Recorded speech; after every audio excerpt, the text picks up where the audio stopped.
my whole life have I had the honor. Did I ever think that I would have the honor? So what? I don't know what I'm going to say next.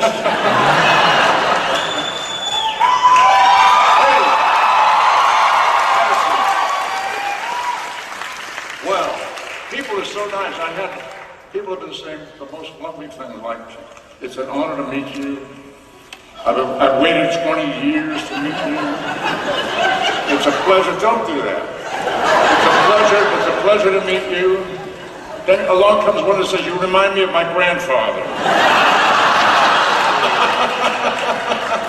So you've got written material. I do. I don't have any written material. Everything I say is off the top of my head. Which has led me to a great many... You get yourself in trouble though. Yep. Why is George Takei so angry at you?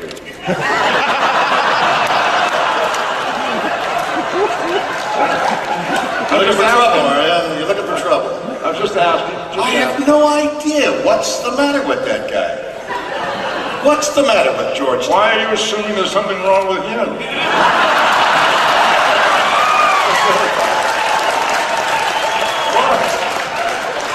You're supposed to be my friend. Why are you attacking me? I am your friend. I'm trying to get your head straight. Why are you trying now after all these years? Well, George, you want to talk about George? Whatever you want to talk I tell you, I don't know what's the matter with George. Right. George has got a bee somewhere in an enlarged orifice of some kind. Yeah. I have no idea what's the matter with that guy. Yeah. Something I did has really turned him off. Well, be careful what you say because somebody out here is recording your conversation is going to play it for you. I hope so. So George, I called George one day. Yeah. See, I do this show called Raw Nerve. And I wanted him to... I know you do the show. I was on it. Do you remember that? No. No, seriously.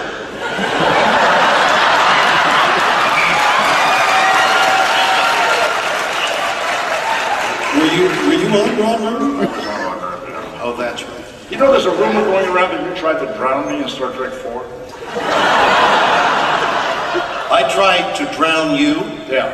I don't know how these rumors get From looking at you, it's obviously I succeeded.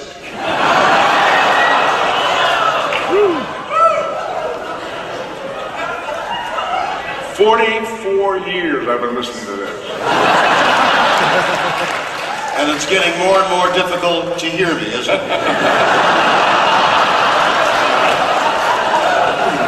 Talk about electronics. We're wired here, we're wired here, we're wired here.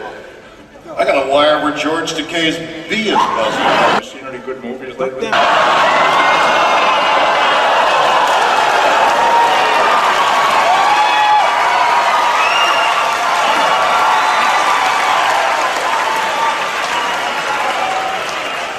You're in the movie and I'm not. Okay. Wait a minute. I was not referring to any particular movie. Oh, sure. Just casually came out of your mouth. Have you seen any good movies recently? Well, I understand the Star Trek movie is good. And I understand that you're very good. And I've even heard that it's a very good thing that I'm not in it. Record that, please. We'll send that on to J.J. Abrams.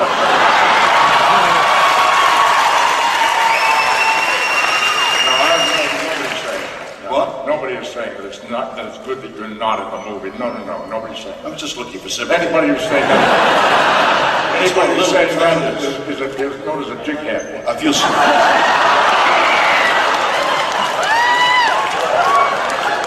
Did you say dickhead? Did you call me a dickhead? We've reached a new level in our friendship. By My dearest friend calls me a dickhead. I wasn't calling you. What was the move? Are you aware that you just went? I mean, you may not be aware, but what came out of your mouth? I was not referring to you. Yes. I was referring to a person who would say some terrible thing like it's good that you're not in the movie. Why are you even suggesting that? That wasn't me that suggested it. Who said you? Leonard, Can you're we losing play your back the mind. tape? Play back the tape and show him what he said. Have you Meanwhile, forgotten she's what run out you of said signal. 15 She can't seconds even follow you. ago? What? 15 seconds ago you said it. You don't remember? Said what?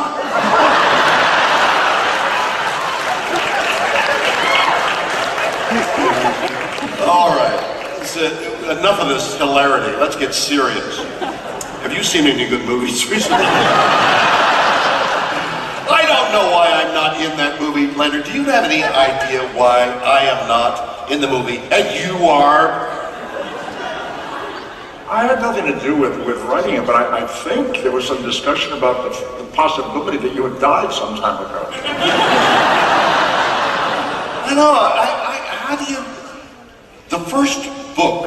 Yeah. I think it was the first book I wrote. When Wait a minute. The first of how many? How many books have you written? 28. Okay. The most recent of which is an autobiography. What's it called? The heck is it called? What is it? Do you have a new book, really? Well, it's been out there a few months. But Something about yourself? Up till now. Up until now. No, Who said that? not up until now. Who said that? Somebody who read the book. Up till now Yeah. is the name of the biography. As opposed to Down Before. Up now. Down Before is probably the name of your book. Down Before, you wouldn't know how long before it would have been. But it could have been before now that I was, and I couldn't have, and I wouldn't be. You are in deep trouble. Deep trouble. Because you're getting mean now. Irascible, I believe, is the word. That too. Leonard, why aren't I in the movie? Why do you think J.J. Abrams decided, after coming down to the set of Boston Legal, He did? for which I am nominated for an Emmy this year? How many times? How many times have I been nominated? No, how many times have you won it? Twice. You've won it twice. Nominated how many times? 6, 5. What's it like? What's it like to win? I've never won. It's glorious. Like, the feeling of euphoria, Yeah. the joy of victory as against the agony of defeat. Why aren't I in the movie? I've been nominated 4 times and I've never won. Why have I never won? Even your best friends don't tell you.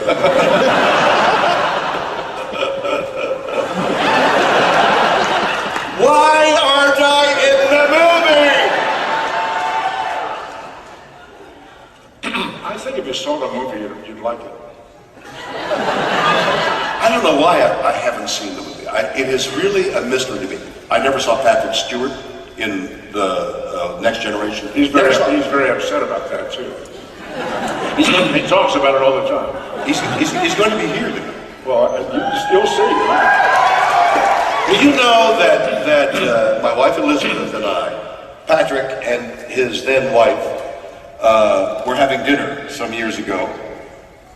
And to give you an idea of how little my wife Elizabeth knew about Star Trek, she looked at him, and then she looked at me, and then she turned back to Patrick and said, "How can you be the captain if he's the captain?"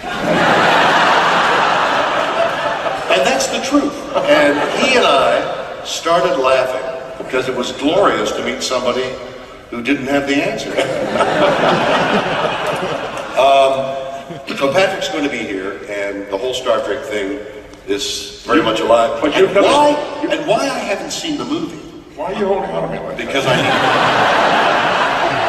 Because I need strength and assurance. I don't know why I haven't seen the movie. I haven't really had the opportunity, although Abrams said he would screen it for me. Here's the main reason. Wait a minute. Did you come in on Delta Airlines? I can't believe it. I'm in the middle of it. Did you come in on Delta Airlines yesterday? I did. Delta Airlines purposely, because they knew you were on the plane, they programmed the Star I know Trek they movie did. right in front of you on your face on the seat. I know. Right there. Right there in front of you. All you had to do was reach out as Captain Kirk and press the button. I know.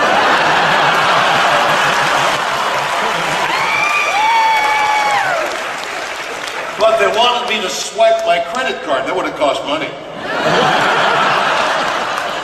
I don't know why. I had things to do on the airplane. I have a speech to make. I have a movie to direct. And I have got work to do that gets in the way of seeing Star Trek, whatever number. And is it true that you What number is that? It doesn't have a number. Star Trek 1. It's the numberless movie. Really? Yeah. What do they call it? It's Star Trek. They call it Star Trek. Well, we were in Star Trek.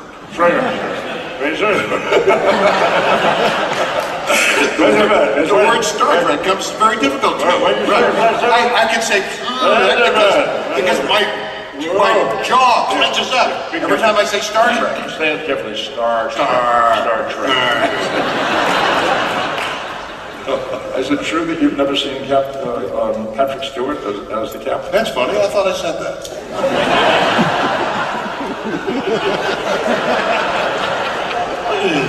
Should we take? Wait a minute. You won't let me finish a thought, for God's sake. All right. I was saying if you think it's interesting, go ahead.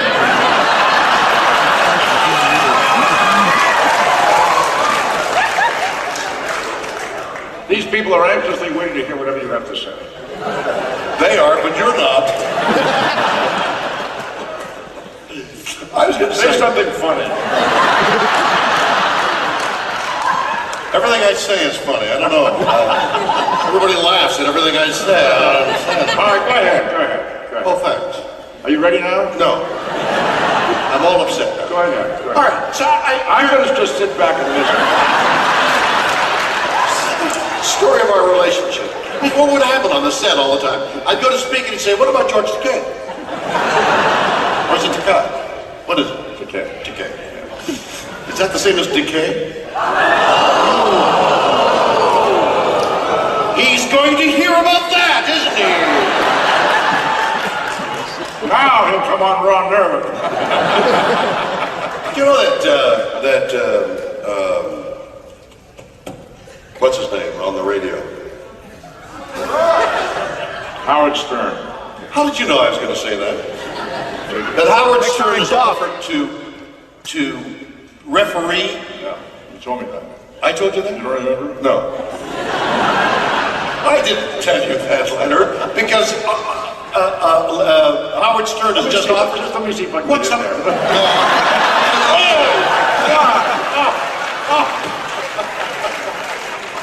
Oh, what's in there you wouldn't believe. Problem is they would. Howard Stern has offered to officiate at a discussion. That's great. But why would I want to do that in front of Howard Stern? Why not? I want to do it on Raw Nerve. Oh, I see. I thought Howard Stern would come on Raw Nerve and do it with you. See, that I would go for. Yeah, of course. But Howard Stern says he wants to do it on his show. On his radio show. Oh, I see. I don't know. Well, George works on that show, doesn't he? George Takei. Yes, I've never heard him though. I never have either. Doesn't he work on the Howard Stern show, George Takei? Yeah. They haven't heard the thousands of them listening to it, obviously. You can hear from the response. No. Anyway, I was going to say, Leonard. Yeah. Pretend for a moment that in the realization of your wildest dream, that you're me. And you're going to go see Star Trek movie. Okay. All right. Okay. Now, we're fairly well known. People look at us. Wait a minute. I'm getting ready to watch it. Okay, ready? No. I'm Bill You're Shatner. getting ready to go into the movie theater. I'm Bill Shatner. Yes. I'm walking into a movie theater. You're walking towards the movie theater. The Star Trek movie. Exactly. Okay. And there's a crowd of people because it's a popular movie. Right. You're walking towards it. Yes, I am. What are people going to say when they see you? Why aren't you in the movie?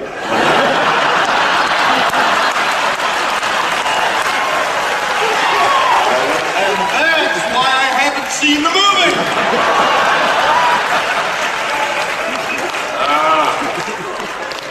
Yeah. You get it now? I got it. All right, now release your dream. You're no longer me. What a relief. Oh, that was tough. All right, should we answer some questions? Yeah, I guess. Should we? You think they have questions?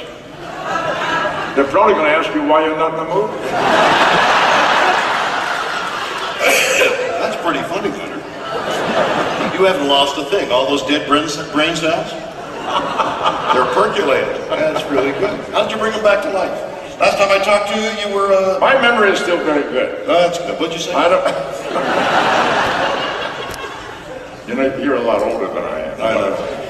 I don't look it, though. Well, that may be true, but you are. Right. But 4 days.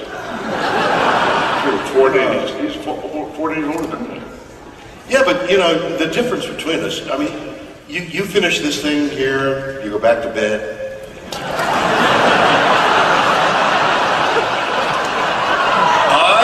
I get on a horse. And I ride off into the sunset. Ride to Kentucky. Right. I'm serious. You want to do some questions? Sure. Would that be a good thing to do? Somebody over here, is there a microphone? Are we organized in that direction? There's a microphone, somebody's pointing over here somewhere. Oh, there they are. There he is. Right. Why doesn't somebody see the gentleman? give somebody a microphone and somebody asks a question? Ponytails. Oh, it's a lady. Pardon me, sir. Okay. You know that I wasn't sure if the operation was going to work, so.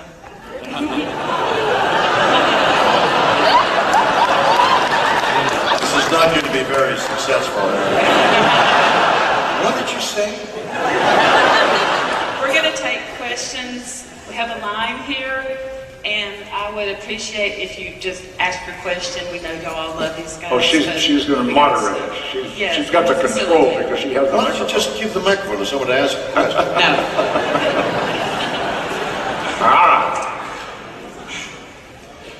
Over the years, one of my favorite things I liked was watching blooper reels on DVDs. Yeah, I hear it crystal clear, can't you?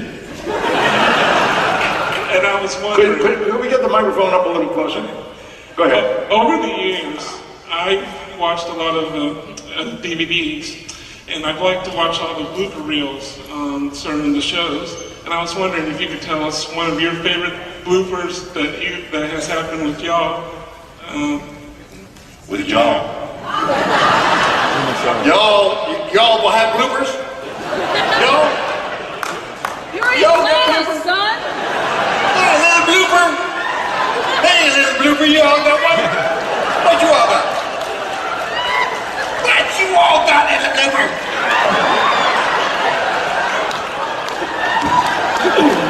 Okay. Let's tell them about the blooper reel, Leonard. You can make all the fun you want of the people of Atlanta, but I have a daughter who was born here, so be careful.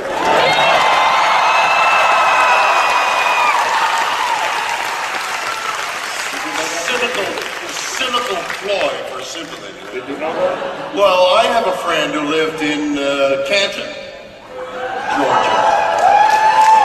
A guy I know lives in Canton, Georgia, so I feel very comfortable here. Not the same. I lived here for a year and a half. What were you doing here? I was stationed in the Army here. It was called Fort McPherson. It was 3rd Army.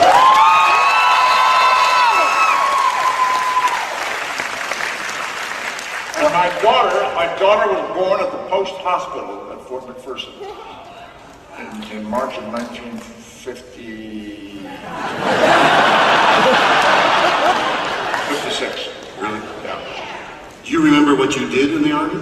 Yeah. What? Tell us. What you did. My job was entertainment specialist. I created shows where we used Army talent, Army singers, dancers, magicians, ventriloquists, acrobats, And I created shows and sent them out to all the Army posts in the 3rd Army area, all the Southeast United States. I created those shows and I directed them. And I also directed a couple of shows at Chastain Park. And I also directed a production of Streetcar Named Desire here in Atlanta at the Peachtree Playhouse. Well, you're practically a native son. So just be careful how you treat the people of Atlanta. I shall do. And there are people here from other countries, and you should be careful how you treat them as well. Because you're not always a nice guy. I am. I mean well, and if the people of Atlanta would only take me to their hearts. They're gonna love you. They're gonna love you. They're gonna love you. They are going to. You want to talk about your favorite blooper reel? That was the question. Y'all's favorite blooper reel? Don't mock the people. Why don't we tell them the history of the blooper reel? Go ahead. Go ahead. All right, so Oscar, you want me to start? Go ahead. Because you have the most animosity about it. Did I really? It was a turning point in your life. Was it? Yeah. So Are you talking about me? Are you talking to me? You must be talking to me because there's nobody else here, right?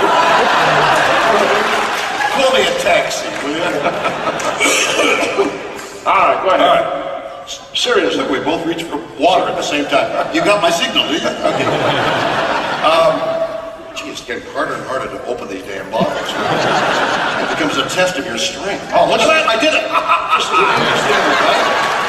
Well done, well done. It's an issue about packaging. Have you ever noticed how difficult it is to open some packages, the way the stuff is packaged these days? I know. I used to be able to rip them apart when I was younger. You can't do that anymore. And now I can't. You have to get a knife, a scissors, Yeah. a hammer. Yeah.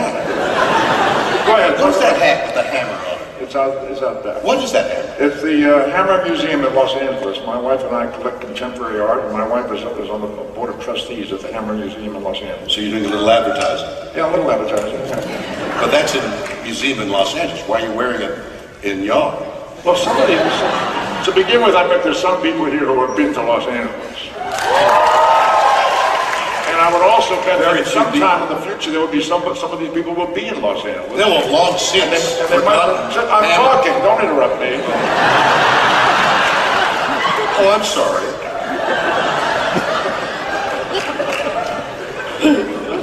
Some of these people might want to know where to go in Los Angeles if they get there. And I would say the Hammer Museum and the Griffith Observatory. And go to your theater. No, I'm not. I'm going to die right now. You'll make the news. Don't worry about it. You'll all be there. And go to your theater in the Griffith Observatory. That's right. Right. Yes. So you went. Let's get this straight. Your foundation does the Hammer Museum. Yeah. And your foundation does the Leonard Nimoy Theater in the Griffith Observatory. Anything else going that we should Yeah, talk the about? Leonard Nimoy Theater in New York. Really? Yeah. Anything in Atlanta? Have you been there? I don't go anywhere. I try to get to see that movie still, and the bloopers. So every Christmas. Yeah. Well, I want to get back to the original question. Definitely, very important. Is it time to get off yet? No. All right. So the series lasted 3 years. So at the end of the first year, Was that all it was? 3 years? That's all. That's what everybody always You're said. getting all that all money? it was? Was it only 3 years? No, only 3 years, 79 episodes. The You rest were of it was wonderful, episodes and you were three. wonderful in 78 of them. Reruns over and over and over again. Yeah, we never got paid for a No, single. no. That's going to work. Go ahead, talk about the blooper. Thanks. Why do you keep interrupting yourselves? I need the water. Okay. So we had 3 seasons, so that meant 2 Christmases. So the first Christmas, the editors put together what we call the outtakes. Yeah. Right? Yeah. So we'd be playing. Where doors don't open and people forget their where we lines. played the fool. Yeah. Right. Mostly me. True to my nature, playing the fool. And they'd be on camera, and we would think it was just our joke between make ourselves laugh. Right.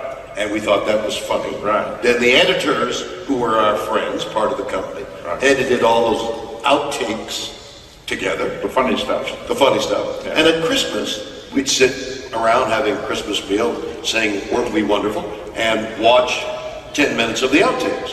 Laugh ourselves silly, and realize, well, that would be burned somewhere along with the other garbage. Right. So the second Christmas, same thing happened. Another 10, 15 minutes of outtakes. Everybody laughed. Look how funny those guys are. And that was the end of it. The series is canceled 3 years later. 3 years later, series is canceled. Goodbye. Sorry. Great show. Love you. Goodbye. Goodbye. Goodbye. No, never we see don't you like you again. anymore. Go away. No, yes. The show is canceled. Goodbye. Yeah. I'd like to hear, I'll give you my next point, then I want to hear yours. Go ahead. 6 or 7 years later, Yeah. I'm skiing in a ski area in California. Somebody shushes up to me and says, Somebody shushes up to you. Yeah, it's called a shush. I'm not a skier, so I don't know what shush. Shush. Shush up to you. I got it. They come up, they go, shush. And it says, have you seen, exactly. Like the door's open.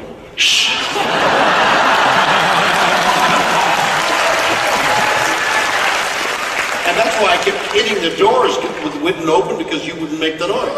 Are you ready? You ready? You ready?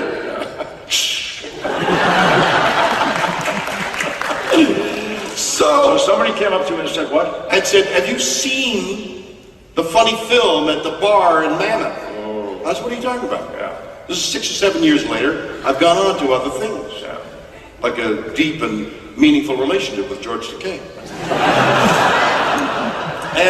And I said, I don't want to, and I go down to the bar, and I see this, our funny films, which should have been destroyed, being played at a bar. On the TV set. On a TV set. Where did that come from? And that was my first experience with the bloopers. What was yours? How did you find out about it? There was somebody going around the country advertising lectures called The World of Star Trek, featuring the famous blooper reel, and charging admission to see it. And who was that person? That name just went out of my head. I don't know. Well, Somebody was charging admission to see it. You're chickening out now, are you? Yeah. You're being politic at your age? Yeah. You're gonna die soon. What do you want to talk about?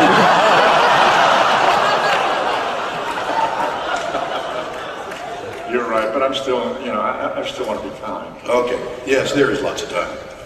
No, it's true. There were people out charging admission to see something. So that was your first experience? Yeah, and my worst experience. Yeah, it was not good. What'd you do about it? It was not the right thing to do. What- Well, my concern or my complaint was that it was not authorized. We were being paid to give a performance, and what was happening accidentally on the set was okay to record and to edit and to show to us, the family, as part of our internal experience. But to take it out to public and charge people to see it was not appropriate. I didn't mention any names. So I complained to our union, to the Screen Actors Guild, and they passed a rule in the next contract that said that the footage that could be used was only the footage of the actors being paid to perform, and the other footage was not authorized. And I don't think it's right. And did those unknown people subscribe to that? Yeah, edict? yeah, it stopped. They stopped it? Yeah, it stopped. So nobody's ever made any money off of the bloopers ever again? I can't answer that question with a positive yes or no. I just don't know. But I'm giving you the facts about what was my concern. I just didn't think it was right. If, for example, if a writer is hired to write a script, and the writer is typing away at his typewriter or his computer, it used to be typewriter, he's at his computer typing a script, and he does a couple of pages that he thinks are really trashy, he doesn't like them at all, and says some ridiculous thing like, this is trash, I don't like this, and rips it out and throws it in the wastebasket. Is somebody in company come in and take it out of the wastebasket and sell it? That's what it amounts to. Why are we getting so serious? How did this happen? Are you interested in this? They're listening. Yes, you are. Same thing. I understand that completely, and since I was part of it, I absolutely agree with you. But the same thing has happened to me on more than one occasion, where we're in rehearsal, and I said, no, this thing should be over here. No, it should be over there. Well, I don't like this thing in the first place. Yeah.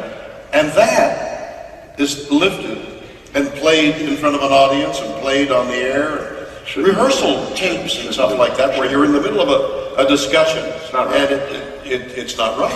Not only is it not right, it's unlawful, and besides which, it shows you in a light that you don't necessarily want to be in. No, that's right. I understand the audience's interest in seeing it because it gives them a look at the process that we go through to do our work. I understand the audience. From an audience point of view, I get it. But from the artist's point of view, the actor or the writer or whatever it is, it's not right. I agree. But the bloopers are out there. They're very funny, and so there you are. So now, will you play the blooper reel, please? It'll only cost you $5. Next question. Hello. Hello. Thank you for coming. What? I really appreciate it. Okay. I just wanted to make a comment and then possibly a very tiny, small request. Well, why don't you make a tiny comment and ask a large question? Well, my comment is that the iconic characters that you portrayed in the storylines and the show really reach across different cultures and generations, and I experienced that myself. My father-in-law, who is a police officer, obviously from a different time and a different generation, we don't always see eye to eye on certain things, but one of the things that we connect with together is our love of classic Star Trek. He's retiring in November. He's been a police officer for 20 years. He served his community in several different ways, and my small request was, I was wondering if I could get you on film saying hello to him. Are you filming right now? I am filming right Where now. are you? I'm standing over here at the microphone. Oh, there. Hey, officer! Congratulations. What's his name? His name, coincidentally enough, is Jim.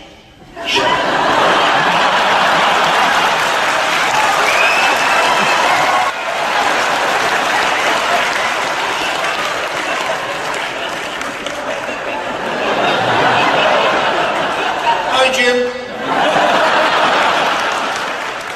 Jim. Hey, Jim. Congratulations. Wonderful job. Next phase of your life is opening up. We're looking forward to it. Bye-bye.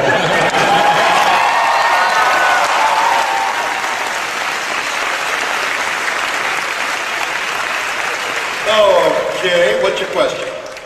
I'm a big fan of both your works, Well, after her inside question. and outside Star Trek. Mr. Nimoy, In Search Of, changed my life.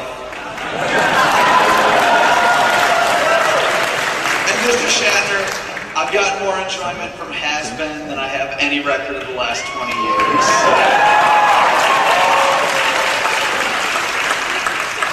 I had a question for both of you, but I'm going to talk to Mr. Nimoy.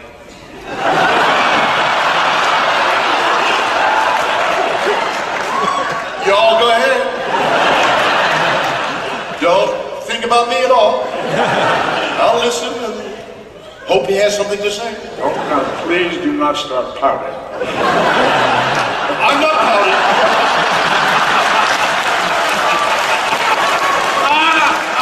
Don't think of this as pouting. I'm just resting. My pack came. I'm no longer a member of the pack. I'm gonna pack up. Okay. What episode of In Search Of is your favorite? 17. And which one do you think you learned the most from? We had a lot of interesting episodes, and some of them we came. Some of the subject matter we came back to several times. I think we must have done Bigfoot 5 or 6 times. We had a very interesting episode about telepathy, and I get it. We had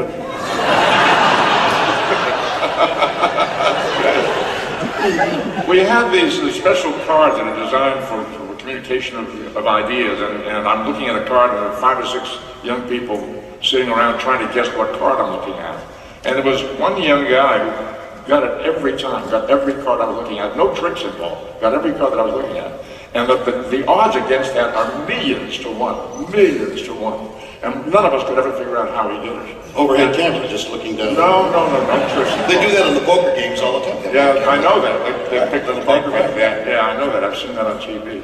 But I was... Seriously, there was one guy who got them all the time? Yeah.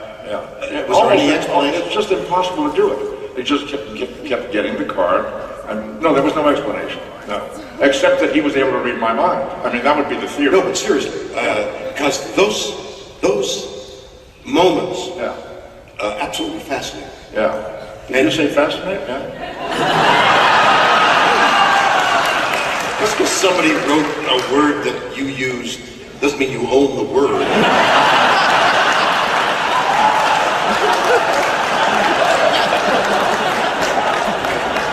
Live long and prosper. I can say that anyway. Seriously, say it, but it doesn't mean the same as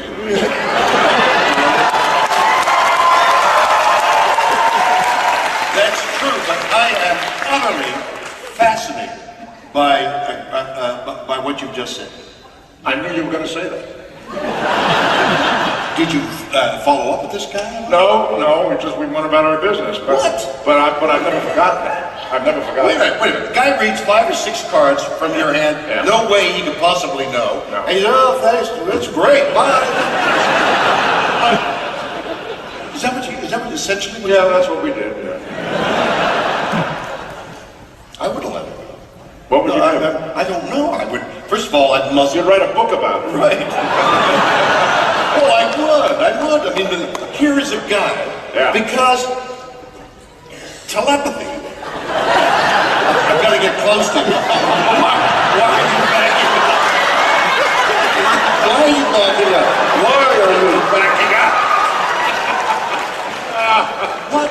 I mean, that is fascinating. Yeah. Oh, there's that word again. That drives me nuts. You're right. We probably should have explored it further, but I've never forgotten it. Obviously, I mean that happened 30 years ago. Jeez, Leonard. No, sorry to disappoint you. Well, it is. I wonder if that guy would ever raise Make such a big deal out of it. It's a big deal. It's part of the mystery of life. We don't know how that happens. You hang on to your feud with George McCabe forever today. Forever. Go I'm ahead. serious. That in itself. Let's go in search of that guy. He was a young boy. It must have been about, I don't know, 15, 16 years old. Are you serious? Yeah. And you said goodbye? I think he's should have introduced him to George. I think he's gone on to win various poker tournaments and all kinds of stuff. I don't know. He sits at blackjack tables and beats the house every time. I don't know what he does. I don't know where he is. I'm sorry. Wow. Because the mystery of telepathy. Let it go!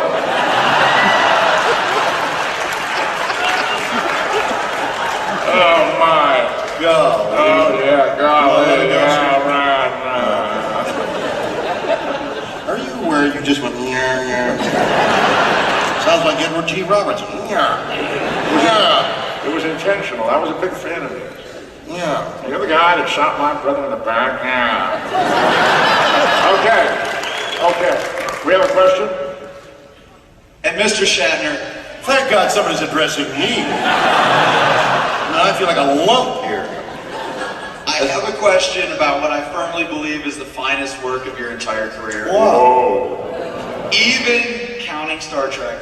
Whoa. Do you have any great stories from the set of Incubus? It's a fantastic movie, no matter what language it's in.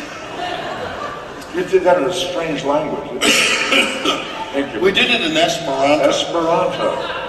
Can you speak Esperanto? I can. Speak some. I have been.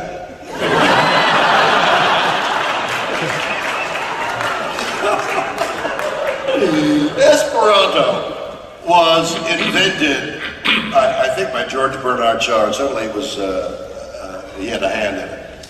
And it was designed to be the international language. It had Greek, German, Latin, I think, roots of the word, so that all the Romance languages and other languages applied to it would be, at least you'd be able to figure out what the person was saying. So it was going to be the international language. That was the big deal about Esperanto. And a guy, Stevens or something. He was a writer-producer, and he gave me a script called Incubus, and it was a very basic story about good and evil and devils and things like that. And I said, well, you want to play the good guy? That's really good. You got the money, and then we go, and here we go. And we're going to do the movie. And a week or two before we're going to start the movie, he hands me a new script. English on one side, Esperanto on the other. You had to learn the Esperanto?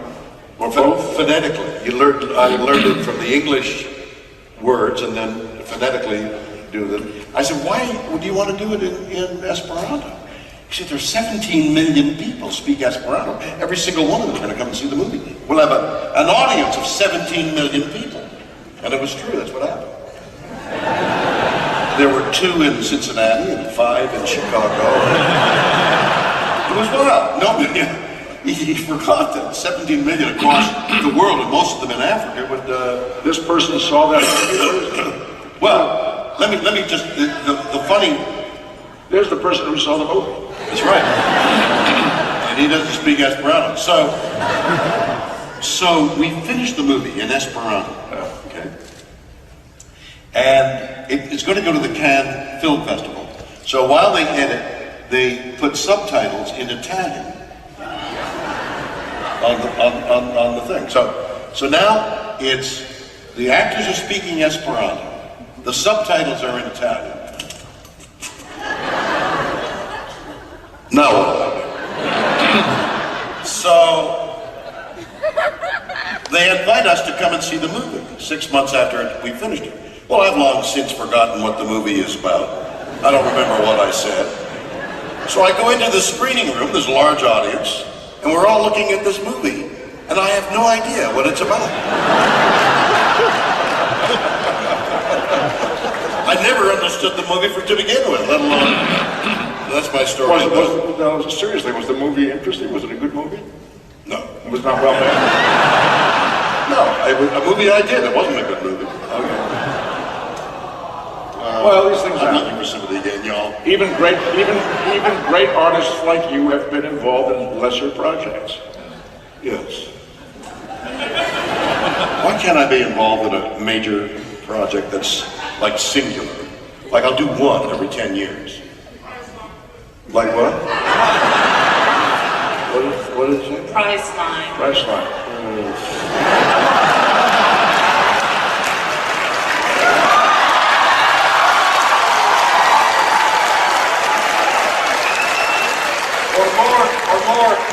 Or more politically, Okay, Priceline is a very fine product. Wait a minute. Okay, wait just a minute. Wait, we're on to something here. We're on to something. Okay. Let's get Shatner. We're on to something. No. On the contrary. On the contrary, I see your Priceline commercials. They are unavoidable. And I don't mean that I would You're want to. with jealousy, aren't you? I mean, if you no. If you watch TV, I'm talking jealous. here. He's got this regular job on the Priceline. I want one. But no. If one watches TV, one sees Priceline commercials. Okay. And I happen to think they're very good. They are. So what am I sensing here? What am I sensing here? Negative or about animosity? What's that all about? From her? I don't know. From him? You? Oh, me? Yeah. Are you happy with the Priceline commercial? Absolutely. First of all, it's a great company. Yeah. They're very generous. They're very a good product. And the commercials are funny. I've been with them almost 11 years. Yeah. It's great. I thought it was a great thing. Right. But somebody here said People are eaten up with jealousy that I have this Is that what it is? wonderful company. Jealousy? Jealousy. Really? Just pure jealousy. How do you feel about the competition like Travelocity, for example? No? No comment? I'm not suggesting anything, I'm really just asking. Nothing. They're nothing compared to Priceline. Okay. I thought I saw some strange animosity happen. Was this young, whoever this person was, mentioned Priceline, and you made a gesture. I didn't. I was going to scratch my face. Okay. Next No, one. I really think the Priceline commercials are very good. You're very wonderful on them. You are bold and brave and theatrical and funny. and there's no laughing matter. That one I think is terrific. And your work on Boston Legal is exemplary.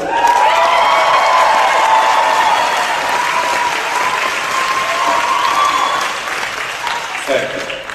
And your You books do are a great wonderful. job on Raw Nerve. You're doing some more of those? Yeah. How many more? Hey, Hey! I haven't told you. You are in for a thrill. Rush Limbaugh. And wait a minute, the head of Hustler, Larry Flint. Rush Limbaugh and Larry Flint, I interviewed on the same day, hours apart, for 2 hours. Fantastic. Isn't it unbelievable? Why is this thrilling for me? That's what I want to know. Because I knew you'd share my joy. I interviewed That's both great. those guys on the same day for Raw Nerve. I bet you had a great time. I had the best time. Yeah. It was incredible to interview the most conservative, who turns out to be like a bright, brilliant mind. And he's there, you know. Oh, yeah. Much of the stuff he does is for audience purposes, to garner ratings. Yeah. I mean, he's got 15 hours a week to fill. Yeah. He fills it with anything he can think He's of. looking to get attention. To get your attention. And Larry Flint Yeah. turns out to be this guy with a soul inside. He's tormented and tortured. And I got to interview them and touch. I had both of them. That's wonderful. That's wonderful. Wonderful. Yeah. So Raw Nerve is like the kind of thing that you and I are doing right now. This stuff going to be on the air pretty soon? Yeah, it'll be on this fall. That's great. I think that's really wonderful. You don't go around telling people how wonderful it was to have me on the show, do you? I do. Do you? Yeah. Actually, it was wonderful Oh, to have you on. You remember I did the show. No, Leonard, you were wonderful, and you told us a I had to story. work to get a compliment here. You told us a story Yeah. that you told me you hadn't thought of in years. Which was, The leather shoe and the whole thing. my grandfather worked in leather, and Yeah. whenever I would come home for a visit after months away, the first thing he would check to see how I was doing, to see what the leather He put was his hand in your on shoe. my shoes. Yeah. It was the most delightful, Yeah. insightful story. That was his way of checking to see how well I was doing. Yes, if your heels were run down or your soles were. It was a great story that you hadn't told to yourself even in a long time. It was great. That was wrong. Larry Flint and Rush Limbaugh. I know. Two extremes. Rush Limbaugh came all the way from Florida to do the interview. Wow. And Larry Flint, head of this incredible publishing empire, also came to the set to do it. It was. Why don't you put it on a sandwich board and walk by?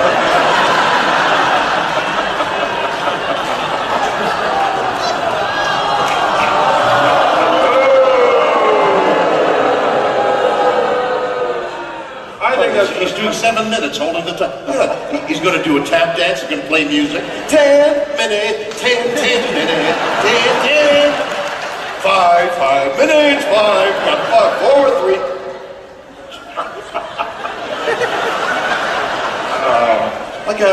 You're in a fight, you know, where these pretty girls come down.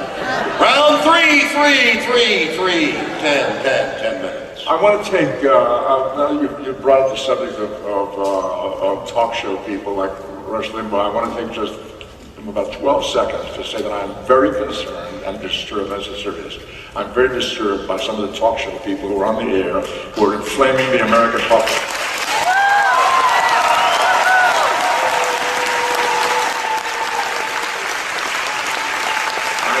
I think it does not help it does not help us. What we need is civil debate in this country, not that.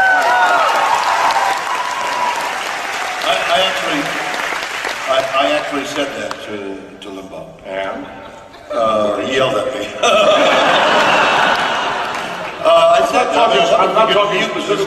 I'm not talking specifically about him, although I include him, but there are others who are I think even worse in terms of just making themselves famous by saying inflammatory and dangerous things, and I think it's wrong. You're absolutely right.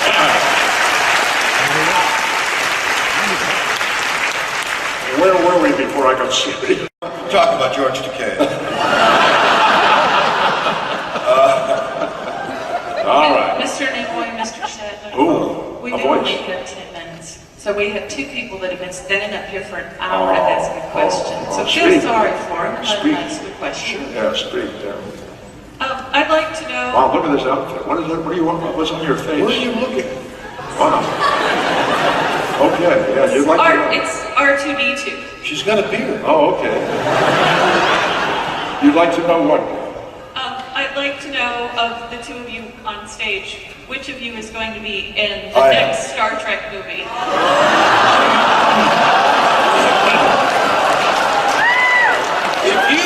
If you tell me you're going to be, I'm going to leap upon your throat and bite you on the jugular.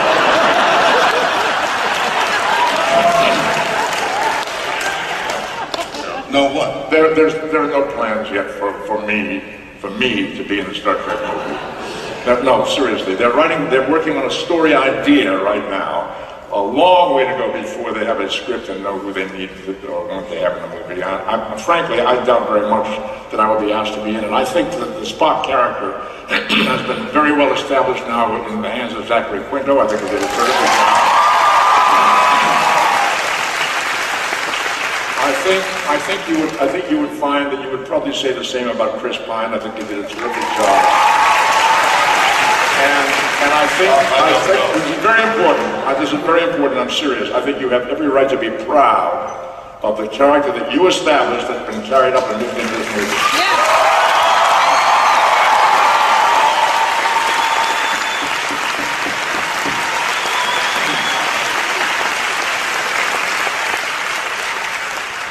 Bullshit.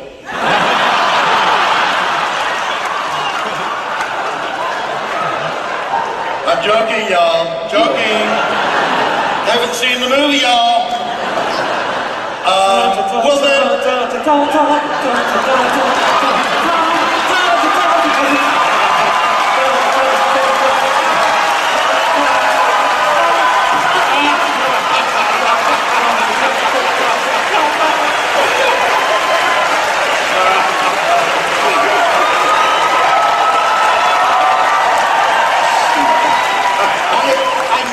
Suspicious from the moment I met him.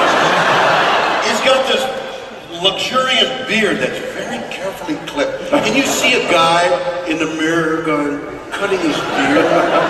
What kind of a character is going like this every morning?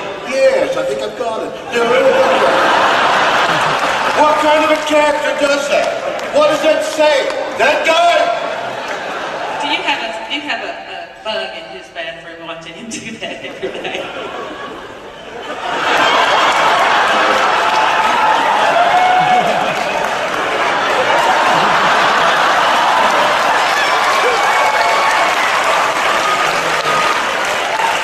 We have opened a Pandora's box. We've done worse than that. We've created a monster. There's a question here. Hi. Mr. Nimoy, in Star Trek, you play a character who suffers a lot of internal conflict because of the differences between his parents. You do? And this honestly has had a lot of impact with people who've seen the show and have gone through similar situations themselves with their parents. How do you feel about the influence Mr. Spock has had on the fans? I feel pretty good about it. And very rich about it, too. Do you think you have helped people sort of, through the show, come to terms with... Some of us work for money.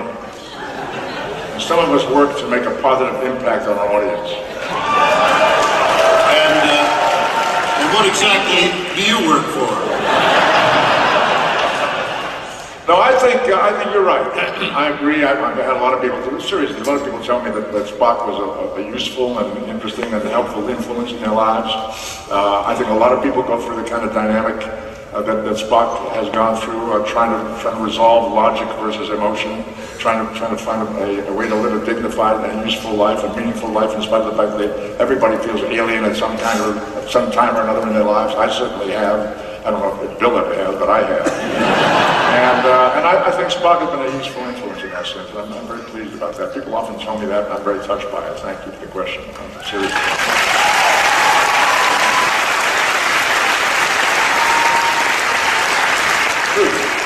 I'm with you, man. I'm with you. That's true. I'm sure you've had people say to you that Kirk is a positive influence in your life. No, nobody says that to me at all.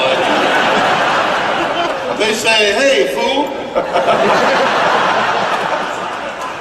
No, that's not true. You've set a very wonderful, positive example for people who get themselves educated and learn to be useful citizens and get to be leaders and take bold steps toward resolving problems that are out there in the unknown and beyond the farthest reaches of the galaxy. And that's what I get.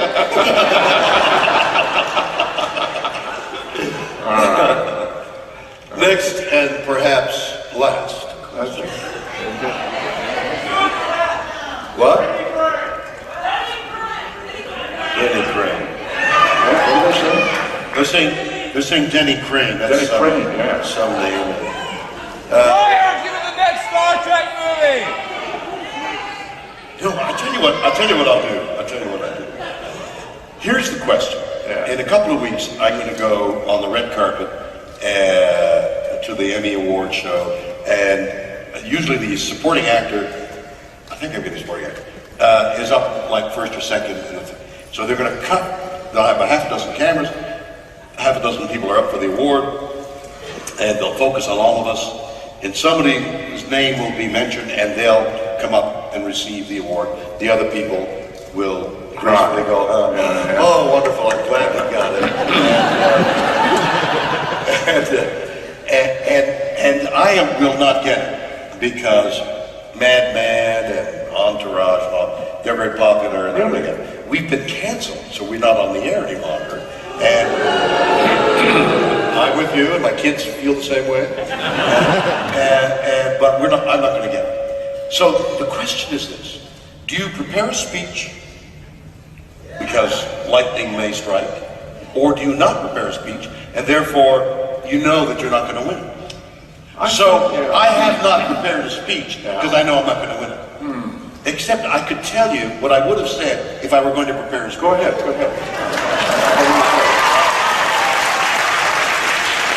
What would you say? I would say,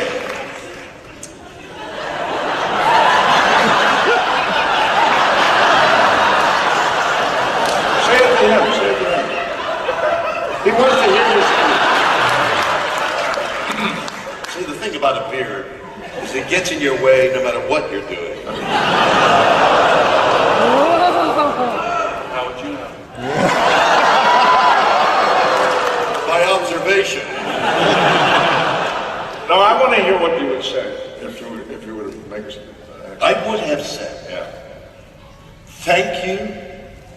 This will make a great plaque on the monument that rests astride the body of a dead show. Wow. That's profound. Wow. That's what I would have said. Okay. Of course, if you win, you could start with, this is a big surprise.